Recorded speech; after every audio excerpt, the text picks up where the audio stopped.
காராமணி, மொச்சக்கொட்டை, வேர்க்கடலை, கடலை எண்ணெய் இதெல்லாம் சாப்பிடும்போது அது வாயுவாக மாறுகிறது. அப்படி வாயு ஆயிடுச்சுன்னு வச்சுக்கோங்களேன் வயிற்றுல, அதுதான் இடுப்பு வலிக்கு காரணமா இருக்கு. இந்த இடுப்பு வலியும் முட்டு வலியையும் குணப்படுத்துறதுக்காக தமிழ்நாட்டில் ஒரு பழக்கம் இருந்தது. அது இன்னைக்கு மறைஞ்சு போச்சு. அது என்ன நான் உங்களுக்கு சொல்றேன், முடிஞ்சா நீங்க ட்ரை பண்ணுங்க, உங்க இடுப்பு வலி குறையும். அது என்னன்னு கேட்டீங்கன்னா வெந்தயம்.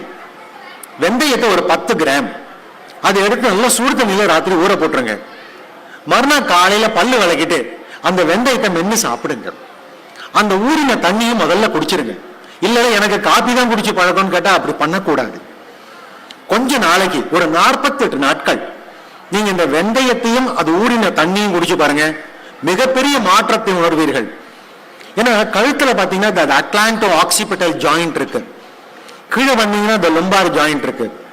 நிறைய பேருக்கு இந்த இடுப்பு வலி தமிழ்நாட்டில் பாத்தீங்கன்னா 40% ஆஃப் த ஒர்க் சஃபர் ஆகுது. அது கவர்மெண்ட் ஆபீஸ் ஆகட்டும் பிரைவேட் ஆபீஸ் ஆகட்டும் 40% வேலை தடுமாறுது. ஏன்னு கேட்டீங்கன்னா என்னால எழுந்திக்க முடியலன்றான். அதனால இந்த வெந்தயத்தை நாம் சாப்பிட வேண்டும். அடுத்ததா பாத்தீங்கன்னா இந்த வயிற்றுல இருக்கிற பசி இருக்கு பாருங்க, அது பலருக்கும் பலவிதமா இருக்கும். சில பேருக்கு நீங்க பார்க்கலாம், சில நேரங்கள்ல பசி நல்லா இருக்கும், பல நேரங்கள்ல பசி நல்லா இருக்காது. அப்படி இருந்தால் உங்களுக்கு நிச்சயமாக வயிற்றுல வாயு இருக்குன்னு அர்த்தம். அதுக்கு சமானம்னு பேரு, அபானம்னு ஒரு வாயு. இந்த 2 வாயும் தகராறுல இருந்தால் நமக்கு கண்டபடிக்கு பசிக்கும். அந்த மாதிரி இருக்கக்கூடிய நிலைகள்ல நாங்க அஷ்டசூர்ணம் அப்படின்னு ஒரு மருந்தை கொடுக்கிறோம். அந்த சூரணத்தை கொஞ்சம் சூடான சாதத்துல கலந்து கொஞ்சம் நெய் விட்டு பசிஞ்சு சாப்பிட்டீங்கன்னா உங்களுடைய அந்த குடல் வாயுவானது வெளியேறிவிடும். அந்த மரத்திலே வெளியேறிடும், நல்லா இருக்கும். சில பேருக்கு நீங்க பார்க்கலாம் பசி அதிகமா இருக்கும், எது சாப்பிட்டாலும் அடுத்த 1 ஹவர்ல பசிக்கும்.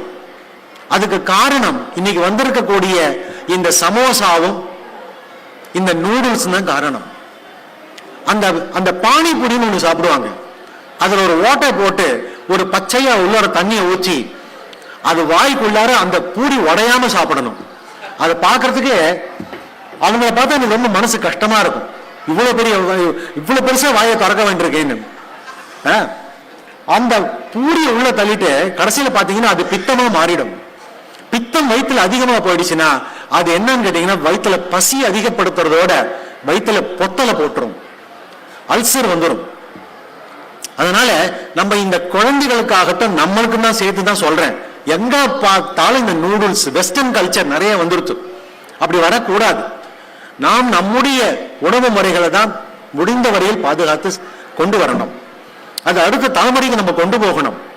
இந்த வயிற்றுல பித்தம் அதிகமா சுரந்துருச்சுன்னு வச்சுங்களேன், அதுக்கு நல்ல ஒரு வைத்தியம் என்னன்னு கேட்டீங்கன்னா பேதிக்கு சாப்பிட்றதுதான். அதுக்கு ரொம்ப ஒன்றும் பெரிய விஷயமே கிடையாது. சூரத்தாவாரைன்னு ஒரு விதை இருக்குங்க. இந்த விதைய கொஞ்சோண்டு கடுக்காய் அதை 2 சேர்த்து தண்ணியில ராத்திரி ஊற போட்டுருங்க. மறுநாள் காலையில வெறும் வயிற்றுல தண்ணியை குடிச்சிருங்க. ஆனா நீங்க அந்த தண்ணியை குடிச்சிட்டு வேலைக்கு போக கூடாது, ஏன்னா போற வழிதான் கழிஞ்சுட்டே போகும், அது ரொம்ப கஷ்டமா இருக்கும். அதனால ஒரு ஞாயிற்றுக்கிழமை அன்னைக்கு காலையில அதை நான் சொல்ல போக ஒரு குடும்பத்தில் இருக்கிறவங்க எல்லாரும் சாப்பிட்டு ஒரு டாய்லெட் தாங்க, பெரிய அவஸ்தை. அதனால அந்த ஒரு ஞாயிற்றுக்கிழமை கணவனுக்கு வச்சுக்கணும், அடுத்த ஞாயிற்றுக்கிழமை மனைவிக்கு வச்சுக்கணும். அப்படி பிரிச்சு பிரிச்சு சாப்பிடணும். அப்படி சாப்பிடும் பொழுது அந்த பித்தமானது வெளியே வந்துடும். அதை பண்ணிட்டு ஒரு பையன் என்கிட்ட கேட்கறான், திருப்பி நான் பேல்பூரி சாப்பிடலாமா பானிபூரி சாப்பிடலாமான்னு. அவ்வளவு ஆசை, இந்த நாக்குக்கு அடிமை. அதனால அதை நம்ம மாத்தி ஆகணும். வேற ஒரு குரூப் ஆஃப் பீப்புள் இருக்காங்க, என்னன்னு கேட்டீங்கன்னா பசியே எடுக்காது. ஒரு 6 வயசு 7 வயசு குழந்தை இருக்கும். அந்த குழந்தைய பாருங்க, அது சாப்பிடறதுக்குள்ள ஒரு இட்லி சாப்பிடறதுக்குள்ள படாத பாடா இருக்கும். அதுக்கு நாங்க வில்வாதி லேகியம் அப்படின்னு ஒரு மருந்து கொடுக்குறோம். அந்த குழந்தை அதை சப்பி சாப்பிடுங்க, அவ்வளவு டேஸ்டா இருக்கும். அதை சாப்பிட்டுட்டு அடுத்ததுக்கு அப்புறம் நீங்க தூங்கிட்டு இருப்பீங்க, அந்த குழந்தை கிச்சன்ல போய் திரும்பி சாப்பிடும், அந்த அளவுக்கு பசி வரும். இப்படி யாருக்கு பசி நல்லா இருக்கோ அவங்க நீண்ட நாள் வாழ்வாங்க, அதுல ஒரு சந்தேகமும் கிடையாது. அடுத்ததா பாத்தீங்கன்னா ஒரு முக்கியமான ஒரு விஷயம் என்னன்னு கேட்டீங்கன்னா, பசி எடுக்காம போகும் பொழுது இந்த எலுமிச்சம்பழ சாறு எடுப்பாங்க, அதுல கொஞ்சோண்டு இஞ்சி துண்டத்தை போட்டுட்டு கொஞ்சம் தேனும் இந்துப்பும் கலந்து அதை நல்லா கரைச்சிட்டு ஒரு சிரப் மாதிரி சாப்பிடுவாங்க. அதை சப்பி சப்பி சாப்பிடுவாங்க. அது சாப்பிட்டாக்க நீங்க அடுத்தது 8 இட்லி சாப்பிடலாம், கன்ஃபார்ம்டு, சந்தேகமே இல்லை. இன்னொரு விஷயம், இந்த கசகசா இருக்கு பாருங்க, அந்த கசகசாவை கொஞ்சோண்டு நீங்க வாயில போட்டு நல்லா மென்னு சாப்பிட்டுட்டு படுத்து தூங்கி பாருங்க, நீங்க ஒரு கும்பகர்ணனா மாறிடுவீங்க. அடுத்ததா ஒரு 8 மணி நேரத்துக்கு உங்களை எழுப்ப முடியாது. அதனால இந்த கசகசாவை பயன்படுத்துறது நல்லது.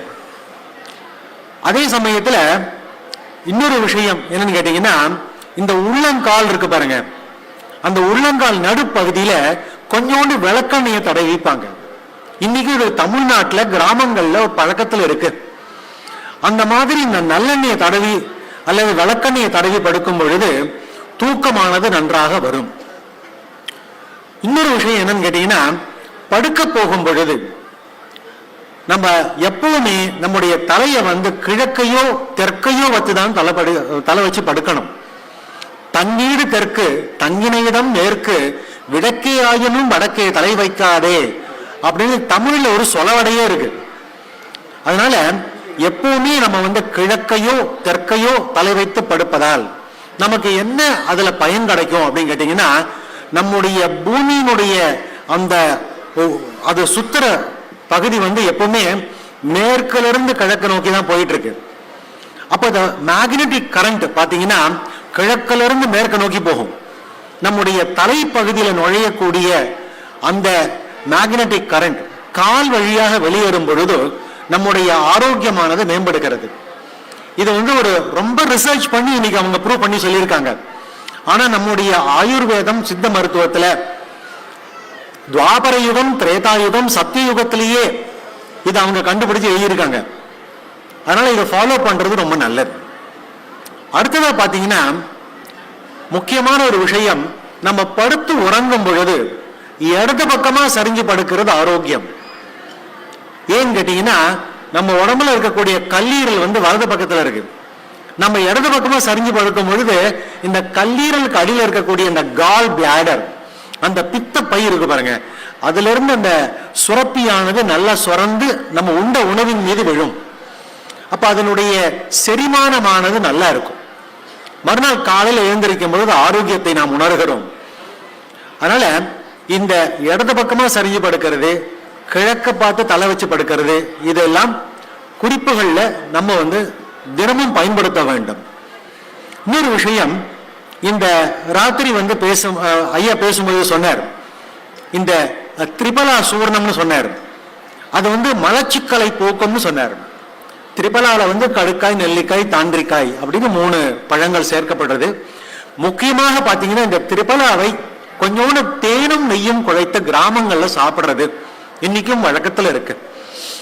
அப்படி சாப்பிடுறவங்களுக்கு கண் பார்வை எந்த விதமான கோளாறும் ஏற்படாமல், கண்ணுக்கு பாத்தீங்கன்னா கழுகு பார்வைன்னு சொல்றோம் இல்லையா, அந்த மாதிரி ஒரு பார்வை கிடைக்கும்.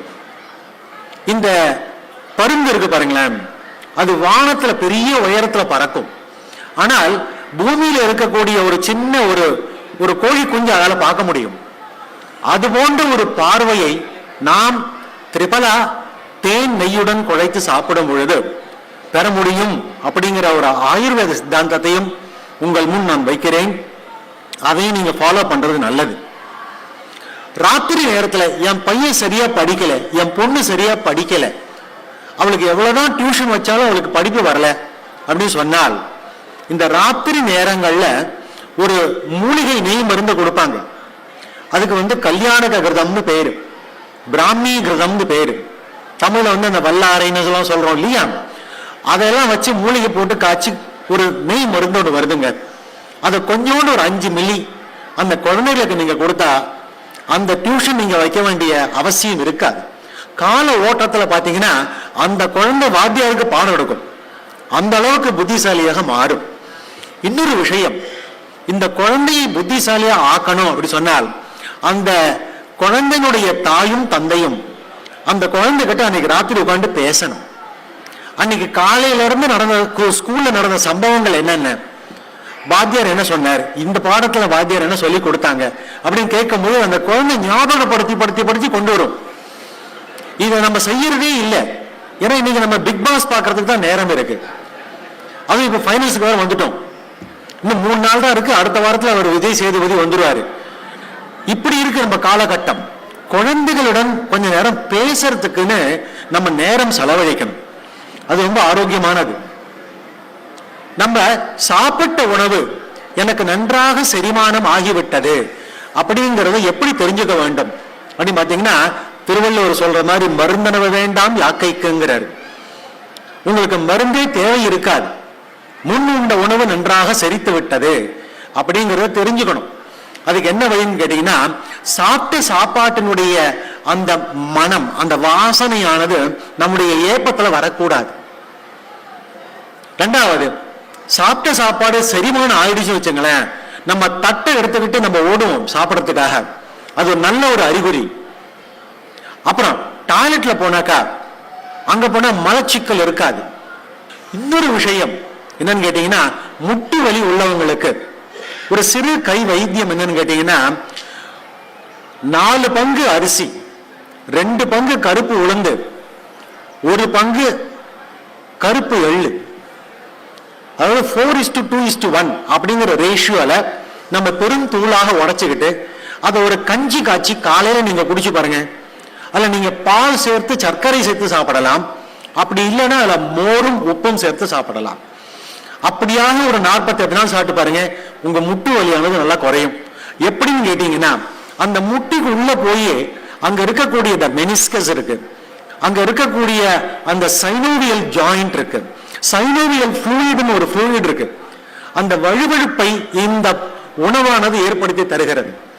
ஒரு டாக்டர் கிட்ட போய் மருந்து சாப்பிடறதை விட உணவின் மூலமாகவே நாம் நமது ஆரோக்கியத்தை மேம்படுத்திக் கொள்ளலாம் அப்படிங்கிற ஒரு ஆயுர்வேதத்தினுடைய ஒரு பரம ரகசியத்தை உங்களுடன் பகிர்ந்து கொண்டதில் நான் மிகவும் பெருமைப்படுகிறேன்.